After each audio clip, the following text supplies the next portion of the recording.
দশম শ্রেণীর ছাত্রছাত্রীদের আন্তরিক স্বাগত জানাই এবং আমি শুরু করছি আমার ভিডিও। আমি এখানে ইতিহাসের একটি ভিডিও আহ, এখানে ইতিহাসের একটি ভিডিও এটি।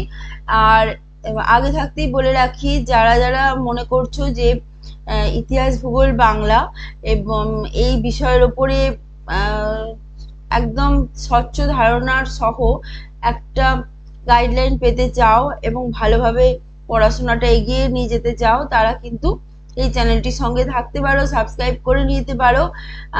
তাহলে তোমরা একটা একটা খুব ভালো গাইডলাইন পেয়ে যাবে এবং রেজাল্ট, ভালো রেজাল্ট করার জন্য দরকার হচ্ছে স্বচ্ছ ধারণা।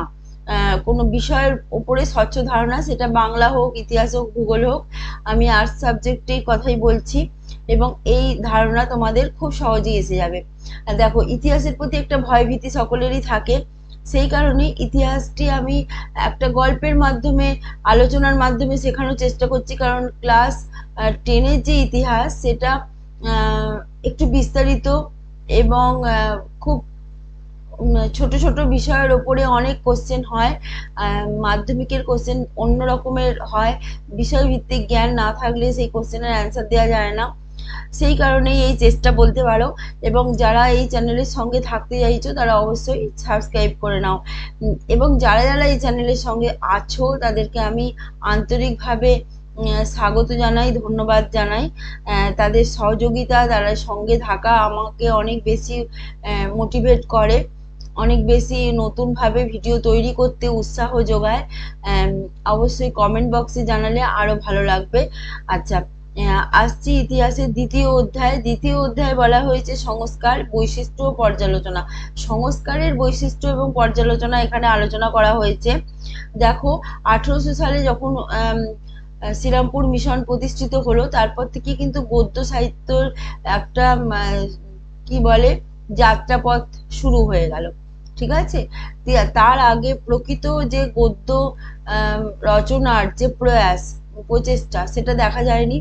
উইলিয়াম কেরি, রামরাম বসু, প্রবোধচন্দ্র বাগচি, মৃত্যুঞ্জয় বিদ্যালঙ্কার প্রমুখ বিশিষ্ট ব্যক্তিদের হাত ধরে গদ্য সাহিত্যের সূচনা হয়েছে, কিন্তু নবদিগন্ত খুলে গেছে ঈশ্বরচন্দ্র বিদ্যাসাগরের হাত ধরে।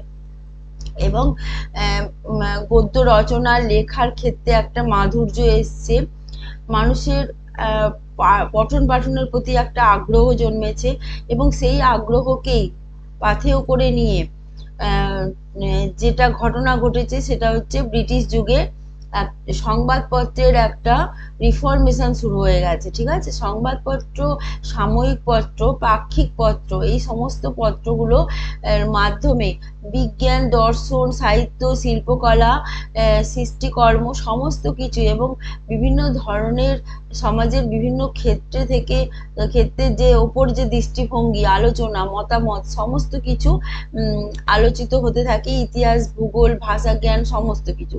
এবং এই তিনটে সংবাদপত্রের সম্পর্কে এখানে পাঠ্যপুস্তকে অন্তর্ভুক্ত করা হয়েছে।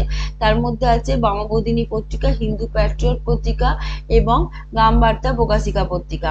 প্রথমে আসি বামাবোধিনী পত্রিকা। বামা মানে নারী, বোধিনী মানে যেখানে বোধ জাগ্রত করানো চেষ্টা করা হচ্ছে, মানে বামাদের বোধ জাগ্রত করার চেষ্টা করেছে যে পত্রিকা, সেটা হচ্ছে বামাবোধিনী পত্রিকা। এই পত্রিকাতে মেয়েরা স্বনামে এবং বেনামে লিখতে পারত এবং বহু বিশিষ্ট নারী তারা এখানে লিখেছেন। তারা অন্তঃপুরবাসিনী হয়েও তারা কিন্তু লেখনী ধারণ করেছেন। তারা এখানে তাদের যে কৃতিত্ব, সেখানে অবদান, এখানে রাখতে পেরেছেন। এই বামাবোধিনী পত্রিকা কিন্তু অনেক দিনই, প্রায় 60 বছরের কাছাকাছি সময় ধরে এর যাত্রাপথ অব্যাহত ছিল। আর সূচনা লগ্ন হয়েছিল 1922-এ এবং উমেশচন্দ্র দত্তের হাত ধরে। বলতে পারা যায় বামাবোধিনী পত্রিকার নিজস্ব সক্রিয়তায় সমাজে প্রতিষ্ঠিত হয়েছিল এবং নারীরা এখানে স্বনামে বেনামে লিখে বেশ প্রতিষ্ঠিত হয়েছিলেন। ঠিক আছে। এরপরে দেখো, যে বিষয়বস্তু সম্পর্কে বলছি, যেটুকু বলছি সেটুকু যদি বইতে থাকে, তার থেকে বেশি যে বইতে আছে সেখান থেকে কালেক্ট করে নিয়ে তোমরা এই নোটসটা বানাতে পারো। বামাবোধিনী পত্রিকা নিয়ে 4 নম্বরের কোশ্চেন হয়। বামাবোধিনী পত্রিকা নিয়ে আরো যদি কোনো ইনফরমেশন তোমাদের অন্য কোনো বই বা কোনো রেফারেন্স বইতে পেয়ে যাও, সেখান থেকে কিন্তু এখানে অ্যাড অন করে নিতে পারো, তাহলে তোমাদের নোটসটা অনেক বেশি সমৃদ্ধ হয়ে যাবে। ঠিক আছে। আচ্ছা, এরপরে যে হিন্দু প্যাট্রিয়ট পত্রিকা, হিন্দু প্যাট্রিয়ট পত্রিকার যদি ইনফরমেশন বলো, সেটা মধুসূদন রায়ের প্রথম এই পত্রিকাটি, এবং এরপরে হরিশ্চন্দ্র মুখোপাধ্যায় পত্রিকাটির মালিক এবং স্বত্বাধিকারী এবং সম্পাদক হন। হরিশ্চন্দ্র বন্দ্যোপাধ্যায় মুখোপাধ্যায় খুব সাহসী ছিলেন, এবং তিনি সাঁওতাল বিদ্রোহ, নীল বিদ্রোহ প্রভৃতি বিদ্রোহের সপক্ষে কথা বলেছিলেন, বিদ্রোহীদের সপক্ষে কথা বলেছিলেন। নীলকরদের অত্যাচারের কাহিনী বিভিন্ন জায়গা থেকে তুলে এনে তার পত্রিকায় প্রকাশিত করেছিলেন, এবং তিনি বলতে পারা যায় সিপাহী বিদ্রোহ নিয়ে কোনো কথা বলেননি, কারণ সিপাহী বিদ্রোহ একটি ধর্মীয় ক্ষেত্রকে অবলম্বন করে আন্দোলন শুরু হয়েছিল বলে অনেক শিক্ষিত জনমানসে এই আন্দোলনের প্রতি কোনো প্রতিক্রিয়া জানায়নি, হ্যাঁ বা না কিছু জানায়নি। তার মধ্যে হরিশ্চন্দ্র মুখোপাধ্যায়ও পড়ছে। এছাড়া ইনি অনেক কিছু সম্পর্কে, সামাজিক শোষণ, পণ প্রথা, বাল্যবিবাহ, বহুবিবাহ, সমস্ত সমাজে যত কিছু ত্রুটি বিচ্যুতি আছে সমস্ত কিছু নিয়ে তিনি কিন্তু সরব হয়েছেন। তাকে খুব সাহসী পদক্ষেপ বলা যায় যেটা নিয়েছিলেন, এবং তিনি আমরণ এই পত্রিকার সঙ্গে যুক্ত ছিলেন। এরপরে যিনি আসছেন তিনি হচ্ছেন হরিনাথ মজুমদার বা কাঙাল হরিনাথ। তিনি খুব গরিব ছিলেন, দরিদ্র ছিলেন, কিন্তু সাহসের কোনো অভাব ছিল না। তার অর্থের অভাব ছিল, কিন্তু সাহসের কোনো অভাব ছিল না। তিনি যে পত্রিকাটি প্রকাশ করতেন সেটা হচ্ছে গ্রাম বার্তা প্রকাশিকা। একজন ম্যাজিস্ট্রেট এক বিধবা মানুষের গরু চুরি করেছিল, সেই গরু চুরি নিয়ে ঘটনা নিয়েও তিনি কিন্তু প্রচন্ড রূপে সরব হয়েছিলেন, এবং এই ম্যাজিস্ট্রেটকে বিভিন্নভাবে বিপর্যস্ত করে তুলেছিলেন। তাছাড়া এই পত্রিকাটি লালন ফকিরের গান প্রকাশিত হয়েছিল। এছাড়া গণসঙ্গীত শিল্পী হেমাঙ্গ বিশ্বাস কিন্তু এই পত্রিকা নিয়ে অনেক প্রশংসাসূচক কথা লিখেছেন। পত্রিকাটি পুলিশের নির্যাতন, মহাজনদের নির্যাতন এবং সাধারণ মানুষের যে নিপীড়িত অবস্থা সেই সম্পর্কে একটা বিস্তারিত বর্ণনা পত্রিকাতে তুলে ধরা হয়েছিল। এরপরে যে সমাজ সংস্কারকের কথা বলতে হয়, তিনি হচ্ছেন কালীপ্রসন্ন সিংহ। ইনি মাত্র 30 বছর বেঁচে ছিলেন, কিন্তু তার মধ্যেই তার যে পাণ্ডিত্য, তার যে সমাজ সংস্কারক ভূমিকা, যেটা কিন্তু খুব ভালোভাবে তুলে ধরেছিলেন। তিনি বিদ্যুৎসায়নী সভা, বিদ্যুৎসায়নী পত্রিকা প্রকাশিত করেছিলেন। এছাড়া তিনি মালতী মাধব, বিক্রম উর্বশী প্রভৃতি নাটক রচনা করেছিলেন, নাটক মঞ্চস্থ করার ব্যবস্থা করেছিলেন। তার সবচেয়ে বড় কীর্তি হচ্ছে হুতুম প্যাঁচার নকশা, এবং এখানে তিনি বিভিন্ন ভাগে মানে এই রচনাটিকে ভাগ করে কলকাতার কর্চা, মানে কলকাতার জীবনযাত্রা, একদম সেই ঠেলা গাড়ি থেকে শুরু করে ফুটপাতবাসী থেকে শুরু করে একদম বড়লোক পর্যন্ত সমস্ত মানুষের কথা তিনি তুলে ধরেছেন। ছেলে ধরা, খ্রিস্টানি হুজুগ, সাত পেয়ে গরু, দড়িয়ারি ঘোড়া, লক্ষ্ণৌয়ের বাদশা ইত্যাদি, রথযাত্রা, দুর্গ উৎসব, ধনী বাবু সম্প্রদায় চরিত্র, ব্রাহ্মণ সম্প্রদায়, সমস্ত কিছু তার এই রচনাটাতে পাওয়া যাবে।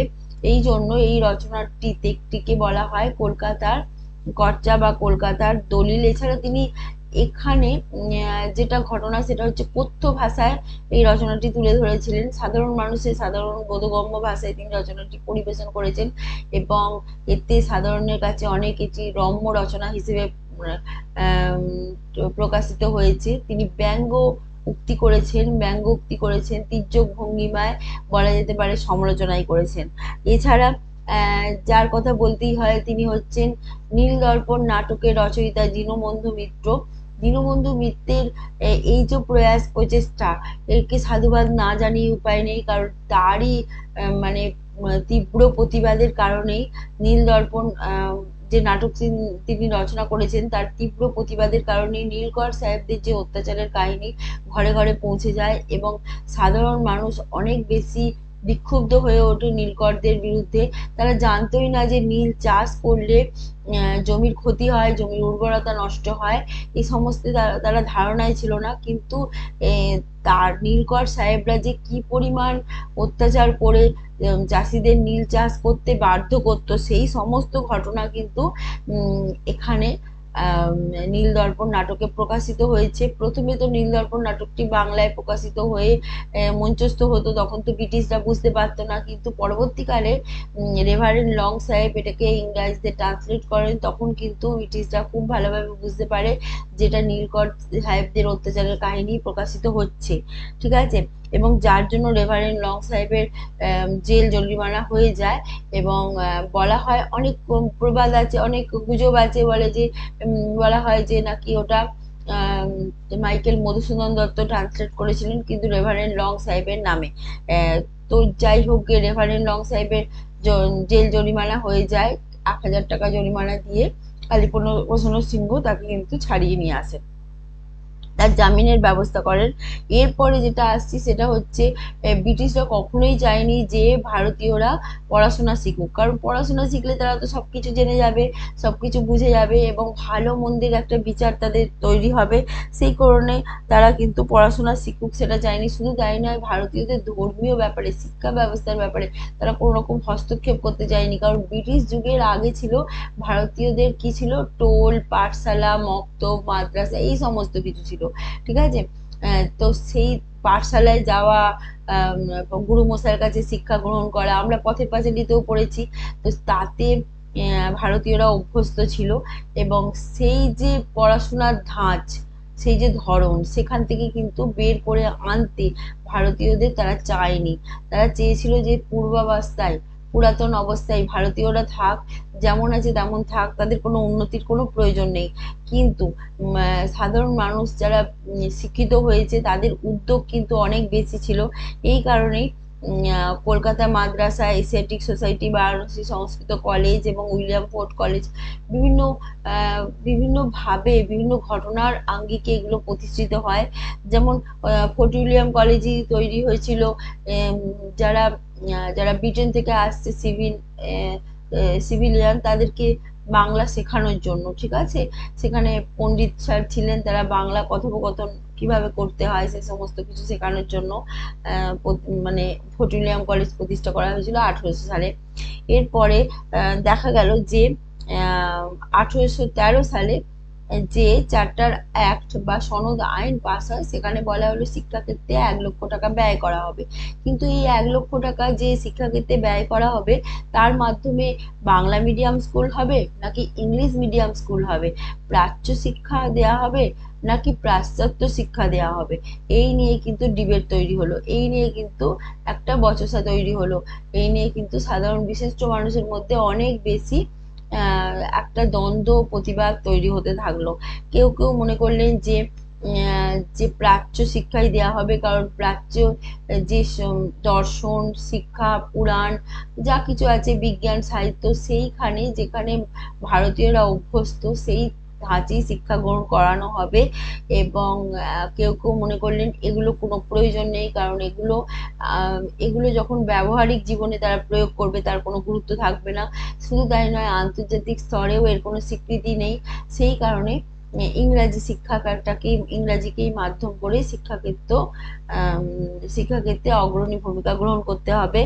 পরের যে ভিডিওটি আসবে, সেই ভিডিওতে অবশ্যই আমি এরপর থেকে বলতে শুরু করব। আজকের মতো এই পর্যন্ত। ভালো লাগলে অবশ্যই ভিডিওর সঙ্গে থাকো, দেখতে থাকো ইতিহাসের ভিডিও। ভালো লাগলে অবশ্যই লাইক করো।